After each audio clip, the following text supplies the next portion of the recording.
Olá, eu sou Eliane Cirino, em mais um vídeo do Consenso em Pauta. Hoje eu gostaria de trazer para vocês algo que poucas pessoas falam e que é de extrema importância para o advogado, principalmente para o jovem advogado que ainda não criou o hábito de utilizar esse instrumento, que é o contrato de honorários escrito. A sua relação contratual com seu cliente precisa ser o mais clara possível, o mais transparente possível. Precisa em que você coloque tudo de forma específica, que você faça um instrumento em que regule a sua relação com o cliente de modo a evitar eventuais problemas no futuro. Afinal de contas, nós como profissionais lidamos diariamente com o conflito. Então, diariamente precisamos saber solucioná-lo.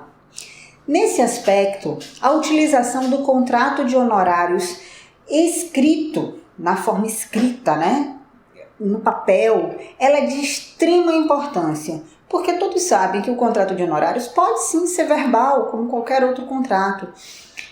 Salvo exceções e que a lei determina que eles precisam ser escritos, a grande maioria dos contratos pode ser verbal. Lembrem que o contrato com o advogado é uma relação de consumo. Então, quanto mais específico, quanto mais claro, quanto mais transparente for essa relação jurídica que se trava entre o profissional do direito e o seu cliente, melhor para os dois. O primeiro ponto que eu quero tratar ele precisa ser escrito. As cláusulas precisam estar expostas no contrato de forma direta, de forma clara para o seu cliente. E essa via do contrato precisa ser entregue a ele e você deve guardar uma para você. Outra coisa, o objeto do contrato. O objeto do contrato precisa ser delimitado. Por exemplo, um cliente me contratou para entrar com uma reclamação trabalhista contra a empresa X. Bom, vai versar no contrato que o objeto daquela relação jurídica é a propositura e ou defesa de uma demanda frente à empresa X. Nesse aspecto, você delimita a abrangência do seu contrato. Ou seja, amanhã depois, se o seu cliente tiver uma outra ação contra a empresa Y, ele não pode alegar que já lhe pagou quando já lhe pagou dos honorários do contrato X. Quando na verdade é uma nova relação, é um novo trabalho e por isso novos honorários. Daí a importância de que o objeto do contrato seja bem delimitado e específico. Se você vai fazer, por exemplo, a defesa de uma empresa com relação a um processo na Justiça Federal de número ZZZ3, ok? Vai constar lá que você vai fazer a defesa do seu cliente no processo ZZZ3. Se ele tiver uma outra demanda amanhã depois, na Justiça Federal, será um novo contrato com novos honorários. Se for uma contratação para uma assessoria jurídica em que área? É uma assessoria jurídica na área trabalhista. Até que grau de jurisdição? Segundo grau, até Brasília. Existirão honorários além daqueles contratuais? Existirá o que a gente vai falar um pouquinho mais à frente, honorários conciliatórios, honorários provisionais, no caso de uma execução, no caso de um recurso para o TST, tudo isso precisa estar bem delimitado no seu contrato. E não só isso. Além do objeto bem delimitado, os valores, a forma de pagamento, o prazo de pagamento que você estabelece deve estar previsto no seu contrato. Lembrem que vocês precisam, com isso, garantir a si como a seu cliente, para que não reste nenhuma dúvida sobre o que foi avançado entre vocês. Uma outra cláusula que é extremamente importante constar no contrato de honorários são as multas, os juros em caso de atraso para pagamento. Caso de rescisão, quais seriam as situações que gerariam rescisão? Até quando do processo, em caso de rescisão, seriam devidos os honorários? Tudo isso precisa estar previsto. Por exemplo, se você subestabelece um processo sem reserva de poderes para um outro profissional, enquanto esse outro profissional não entra no processo, durante 10 dias você ainda está responsável pelo processo. Então, aqueles prazos, dentro dos 10 dias em que você oficialmente estaria saindo do processo, você ainda é responsável. Então, tudo isso, se você tiver no seu contrato, é importante, porque isso fica claro para o seu cliente. Outra coisa, retenção de honorários. Muita discussão sobre isso. Quantos advogados, quantos profissionais atuam e no ajuste com seu cliente acertam que os honorários serão percebidos ao final do processo. Numa ação de indenização, numa ação de consumidor, numa ação trabalhista. E há um proveito econômico para o cliente daquela relação jurídica que você está fazendo, daquele processo que você está fazendo. Se você determina que haverá uma retenção de honorários em cima do valor que o cliente for receber, isso tem que estar previsto no seu contrato e na sua procuração. Para que o juiz da causa saiba desse aspecto. E uma vez saindo dinheiro naquele processo de indenização, de inventário, trabalhista, seja do que for, que traga um proveito econômico para o seu cliente, é importante que esta previsão de retenção esteja específica no seu contrato e na sua procuração. Porque assim você não corre o risco de trabalhar e ao final do processo, na expectativa de receber um percentual sobre aquele ganho econômico que o cliente teve, você não receber nada porque o cliente recebe os honorários e não lhe repassa a sua parte. Então, quando você inclui no seu contrato e na sua procuração essa questão da retenção de honorários, automaticamente o juiz, ciente deste fato, vai separar os honorários que são seus e o dinheiro do cliente. E isso, inclusive, é muito melhor, porque o alvará vai sair direto em nome do seu cliente, ele mesmo recebe o dinheiro dele, isso não passa pela sua conta para que você depois tenha que explicar para o fisco que aquele dinheiro não é seu, é Y, X ou Z de um outro cliente. Gera uma demandazinha, um dissabor desnecessário, já que cada um recebe o seu de forma separada, é o ideal. Existe um outro aspecto também, que é a possibilidade de se estabelecer uma cláusula escalonada. Eliane, o que é cláusula escalonada? A cláusula escalonada é uma cláusula que você coloca no seu contrato que tem por objetivo tentar solucionar eventuais conflitos entre você e seu cliente de forma autocompositiva ou fora do judiciário. Por exemplo, eu coloco no meu contrato que, eventualmente, se existir alguma divergência que não pudesse ser solucionada entre mim e o cliente, contratante, que nós, antes de entrarmos com a ação na justiça, nos submeteremos a um procedimento de mediação. Neste aspecto, o cliente, antes de buscar e bater as portas do judiciário para tentar resolver essa questão existente entre você e seu cliente, ele precisará necessariamente submeter aquela questão a um procedimento de mediação extrajudicial. Bom, fizemos a mediação e não chegamos num consenso. Se a cláusula for escalonada, além da mediação, ela vai estabelecer um outro critério para tentar solucionar a demanda antes de bater as portas do judiciário, que seria a cláusula arbitral. Então, eu tentei fazer através de mediação, não foi possível. Mas existe a cláusula arbitral, escalonada arbitral.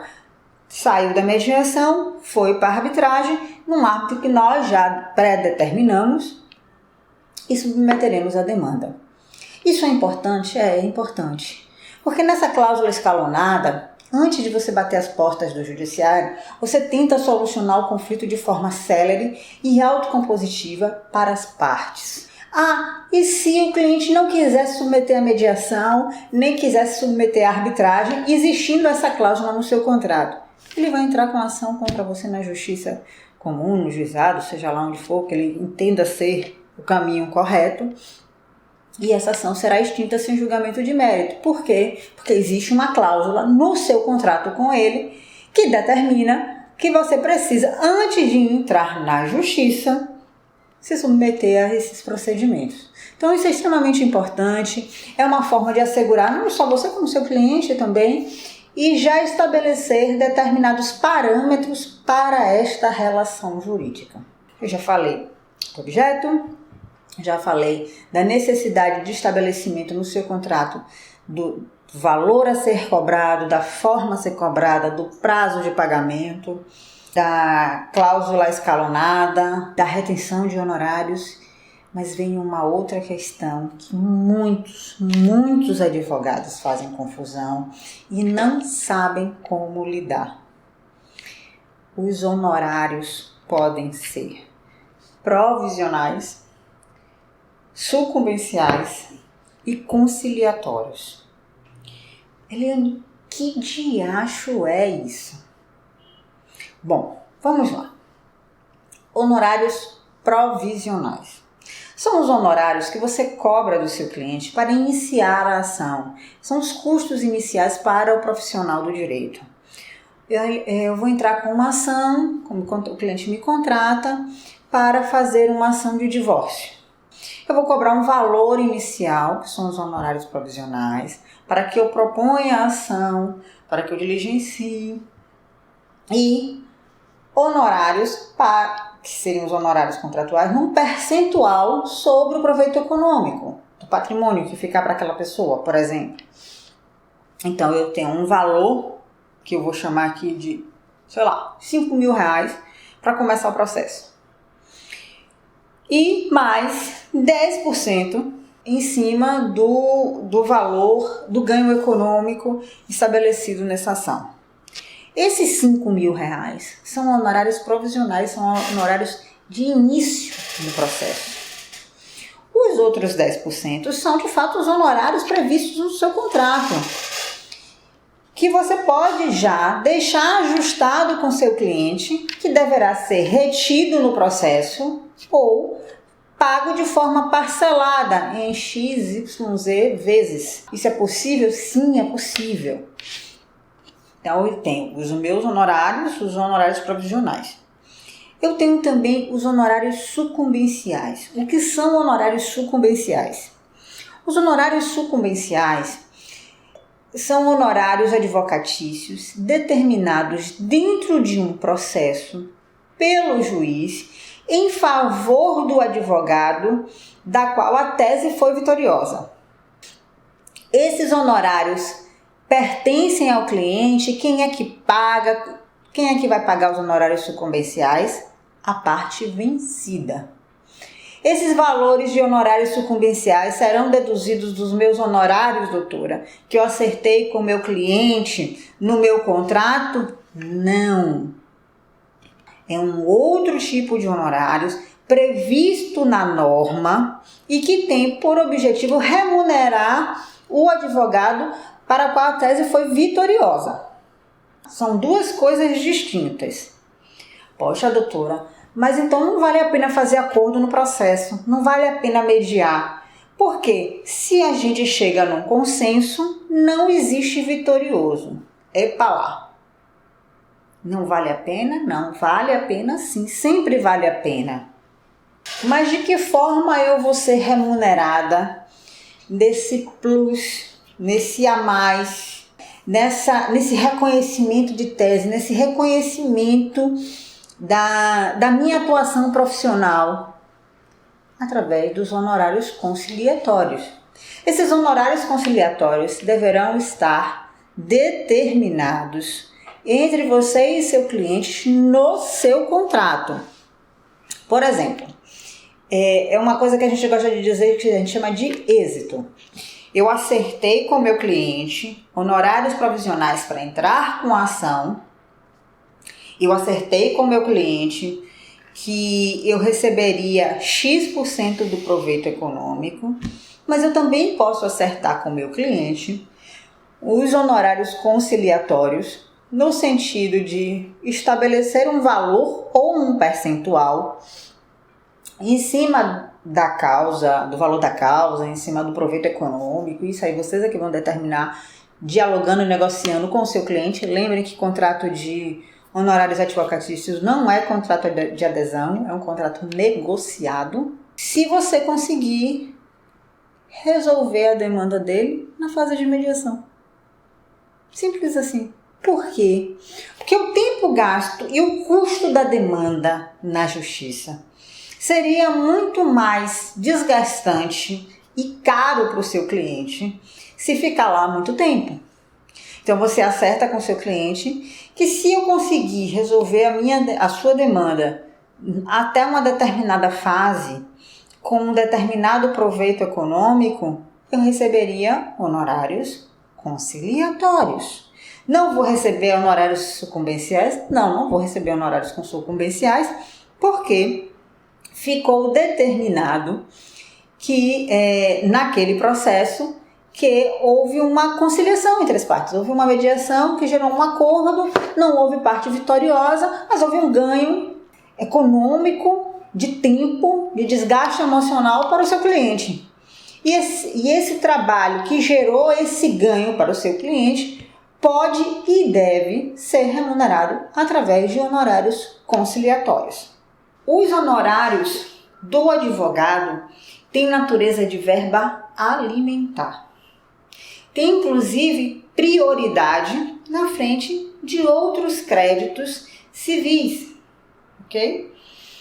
Então, eles têm uma determinada proteção, seria o salário, por assim dizer, do advogado, né? É a forma com que o advogado é remunerado e paga suas contas.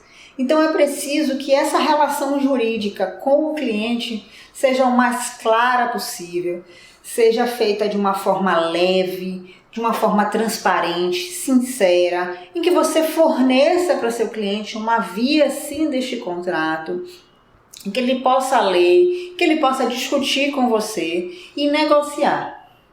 Não é um contrato de adesão, é um contrato negociado entre as partes, que vocês discutirão as cláusulas ali presentes. Eu tenho por hábito, quando eu faço um contrato com o meu cliente, não só dar uma cópia do contrato, porque isso é de praxe, né? Praxe, todos precisam ter uma cópia desse instrumento, mas fornecer também uma cópia da procuração que ele assina. Isso dá muita transparência no seu trabalho, dá muita segurança para seu cliente, para que ele saiba o que de fato ele está assinando. Quando você faz isso, você demonstra ética na sua atuação profissional. Quando você estabelece no seu contrato, como se fosse uma espécie de resumo daquilo que foi estabelecido no seu contrato de honorários, a questão da retenção, a questão do objeto da demanda, quais são os poderes que estão sendo outorgados de forma específica. O seu cliente não pode amanhã alegar que não sabia que estava lhe dando esses poderes. Ele não só sabia, como ele recebeu uma cópia daquilo.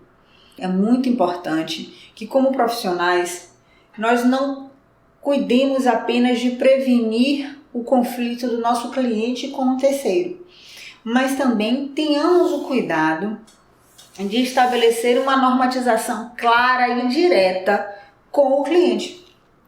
Desta forma, você age de forma preventiva e evita o conflito.